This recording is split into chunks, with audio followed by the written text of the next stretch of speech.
이렇게 아파트 투기 행위를 옥죄기 위한 전방위적 압박이 시작한 지 100일 가까이 흘렀는데요. 전주 지역 아파트 가격과 거래 동향은 어떨까요? 계속해서 유철미 기자와 분석해 보겠습니다. 네, 유철미 기자. 역시 가장 큰 압박은 부동산 조정 대상 지역으로 지정된 일일 텐데요. 이후 아파트 거래량을 분석한 게 있을까요? 네, 먼저 준비한 그래픽을 한번 보시죠. 자, 전주시가 에코시티와 만성지구, 효천지구, 혁신도시 등 신도심 아파트의 거래량을 분석한 자료인데요. 해당 4개 신도심의 아파트 거래량은 꾸준히 증가하다가 지난해 11월 한 달 동안에만 240호가 거래되면서 거래량에 정점을 찍었습니다. 자, 하지만 지난해 12월 18일자로 전주 지역이 부동산 조정 대상 지역으로 지정된 이후에 1월에는 13건, 2월에는 20건으로 거래량이 대폭 감소했습니다. 네, 그렇다면 신도심 지역을 제외한 다른 곳의 아파트 거래량은 어떨까요?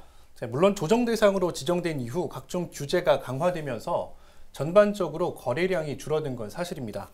하지만 전주시 등에 따르면 신도심을 제외한 다른 지역의 경우 부동산 시장 충격에 의한 경미한 조정 정도로 분석하고 있습니다. 실제로 예를 들면 혁신도시의 한 아파트의 경우 지난해 11월 18건이던 거래량이 올해는 단 한 건도 없습니다. 반면에 구도심에 속하는 인우동의 한 아파트는 11월에 18건이 거래됐고 올해도 매달 10건 수준을 유지해오고 있습니다. 네, 그럼 아파트 가격은 안정세를 찾은 걸로 볼 수 있을까요? 네, 한국부동산원에 따르면 지난달 전주 지역의 아파트 가격 평균 상승률은 0.03%가 올랐습니다. 지난해 11월 1.4%가 상승했던 것과 비교하면 상승폭이 40분의 1 이상으로 축소된 겁니다. 네, 그렇다면 앞으로 전망은 어떨까요?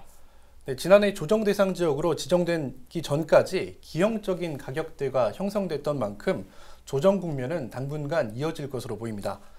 전주시와 부동산 업계에 따르면 시장에서는 여전히 높은 호가가 형성되고 있지만 실제 거래로 이어지는 경우는 드물다며 하향 안정세로 전환되기까지는 당분간 시간이 필요하다고 분석했습니다. 네, 유철미 기자 수고하셨습니다.